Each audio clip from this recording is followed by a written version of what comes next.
स्वागत है हमारे लखनऊ मंच न्यूज 24/7 हिंदी समाचार पत्र एवं न्यूज चैनल में।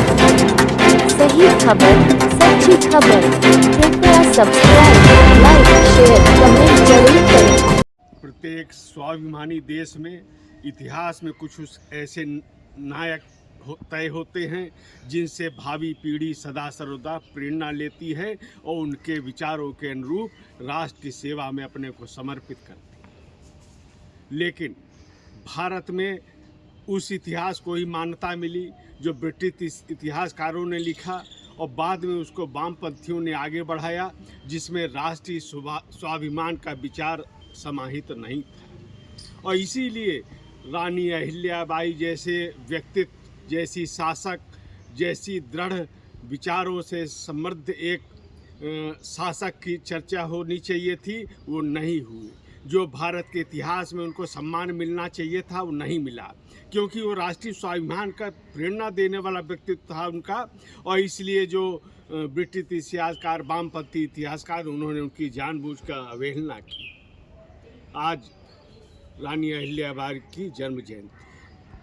आज एक फिर नए सिरे से नई पीढ़ी को अवगत होना चाहिए कि किस तरह से रानी अहिल्याबाई ने जो देश की सेवा की, राष्ट्र की सेवा की, धर्म की सेवा की, सनातन की प्रतिष्ठा की, उसके अनुसार वो देखना चाहिए कि कैसा उनका कार्य था और कैसा उनका विचार था, कैसा व्यवहार था। सामान्य परिवार की थी वो, और व्यक्तिगत जीवन में उन्होंने बहुत कष्ट भी देखे।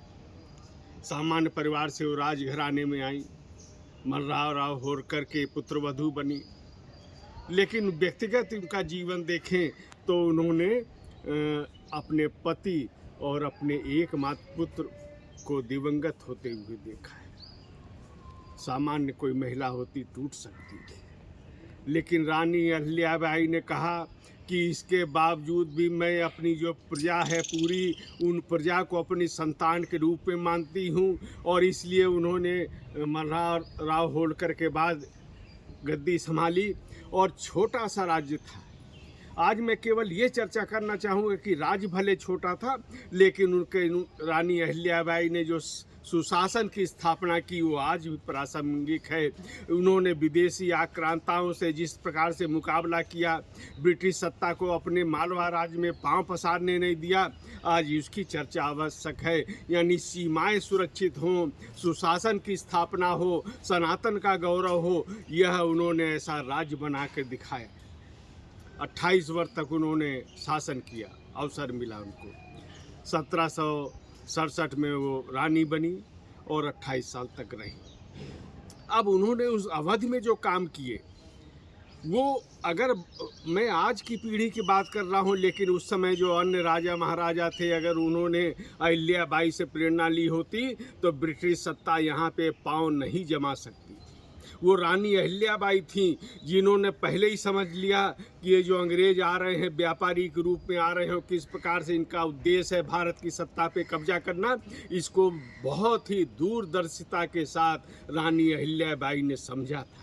और उनके राज्य में जब ब्रिटिश व्यापारियों ने अपना अड्डा जमाने का प्रयास किया तो महारानी अहिल्याबाई ने स्वयं जाकर उनका वो सारा कुछ जो स्थापित किया था उसको उखाड़ दिया। और उन्होंने बताया कि ये यहाँ केवल व्यापार करने नहीं आए हैं, ये धीरे धीरे भारत की सत्ता पर कब्जा करेंगे।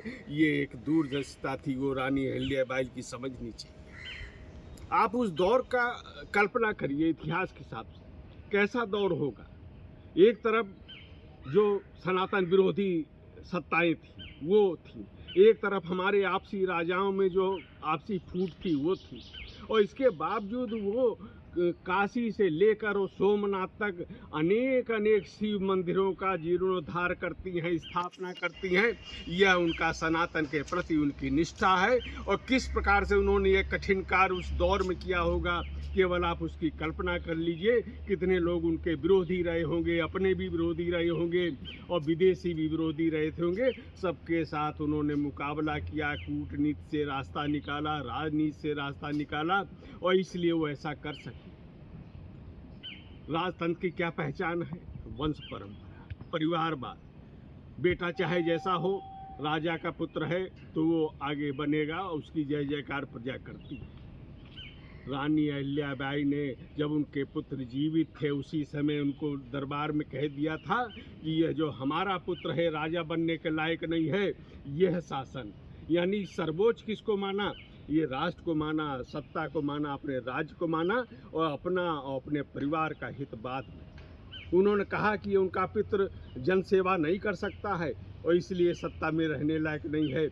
लेकिन ये बात अलग है कि वो पुत्र का उनका निधन हो गया और वो राजा बने, और इस आधार पे देखा जा सकता है। और इसी तरह इन्होंने विदेशी जो आक्रांता थे उनका मुकाबला किया, जो भारत में जमे रहने का प्रयास कर रहे थे उनको चुनौती दी।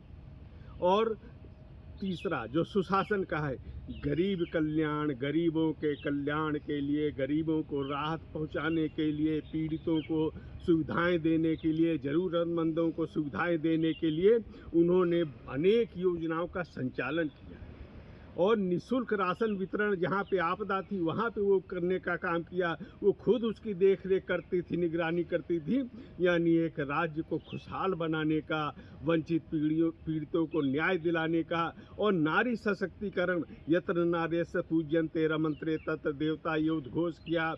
वो नारी सशक्तिकरण की, नारी वंदन का स्वयं प्रतीक थी। और केवल इतना ही नहीं, उन्होंने उस युग में एक जो बटालियन थी, एक सेना की टुकड़ी थी, वो महिलाओं के लिए बनाई। महिलाओं की शिक्षा, महिलाओं को सैनिक प्रशिक्षण, इसके लिए उन्होंने काम किया। तो आप देखें कि वो उस युग में आज से लगभग 300 साल पहले से कितनी दूरदर्शिता के साथ देख रही थी। और इसलिए उन्होंने जो कार्य किए, उन्होंने जो विचार दिए, वो भारत में आज भी प्रासंगिक हैं और उनसे प्रेरणा लेने की आवश्यकता है। बच्चे को ये जानकारी होनी चाहिए। अहिल्याबाई के प्रति हमारा सम्मान दिखना चाहिए, सम्मान होना चाहिए।